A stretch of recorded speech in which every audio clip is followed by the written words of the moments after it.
मेरा अगला सवाल आपसे इसी से जुड़ा था कि एग फ्रीज करने की क्या कोई पर्टिकुलर एज होती है और इसके फ्रीज करवाने के फायदे क्या मिलेंगे फिर? जनरली 35 के नीचे बेस्ट हमें एग्स मिलते हैं हम्म। फ्रीजिंग के लिए। लेकिन अगर 35 के अबव में महिला आ रही है तो हम उनके भी एग फ्रीज कर सकते हैं।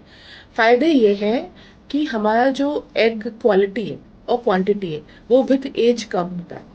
ये तो एक फिजियोलॉजिकल रूल है भगवान। हम्म। प्लस स्ट्रेस है, हम्म। हमारी बैड लाइफस्टाइल है, hmm. Exposure to chemicals, exposure to alcohol, caffeine and smoking जो हमें डिस्कस कर उससे और जल्दी एग क्वालिटी खराब हो जाती है। तो आपको लग रहा है कि मैं अभी शादी नहीं करना चाहती, बेबी प्लान नहीं करना चाहती, मुझे करियर में ये करना है या मुझे अपनी मैरिज में अभी एडजस्टमेंट की ज़रूरत है या कुछ और रीजंस हो सकते हैं आपके पर्सनल, तो आप बेटर है कि अपने एग्स को इवैल्यूएट कराओ। एक सिंपल ब्लड टेस्ट और अल्ट्रासाउंड से पता चल जाता है कि भाई मैं एग रिजर्व कैसे, और अगर एग रिजर्व बॉर्डर लाइन पे पहुंच गया तो बेटर है कि अपने एग्स को फ्रीज कर। बल्कि मैं तो कहता हूँ कि ये अगर आप आजकल का समय ऐसा है कि आप 25-26 साल के हो तो यू नो कि कब आपको शादी करनी है, करियर के लिए कितना टाइम देना है। तो जितना जल्दी हो सकता है डिसीजन, लेस देन 30 ईयर्स में लोग हैं तो हम better quality of eggs freeze कर सकते हैं। एक बार नहीं, 2-3 बार करा। अब आपको 35 में, 36 में, 38, 40 में अगर प्रेगनेंसी प्लान करनी है, we can use the same. आपकी एज तो हो गई है 38, बट वो एग की एज अभी भी 30 है, and that is your egg.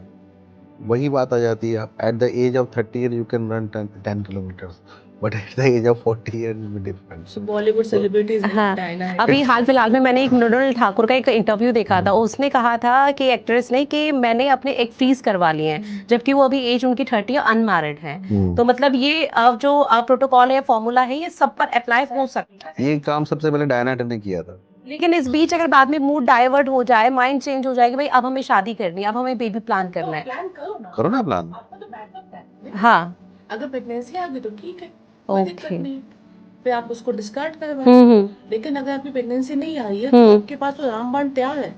होता क्या है ना, जब 38 की एज में प्रेगनेंसी नहीं आती और हमारे पास आते हैं तो बड़े लिमिटेड ऑप्शन होते हैं।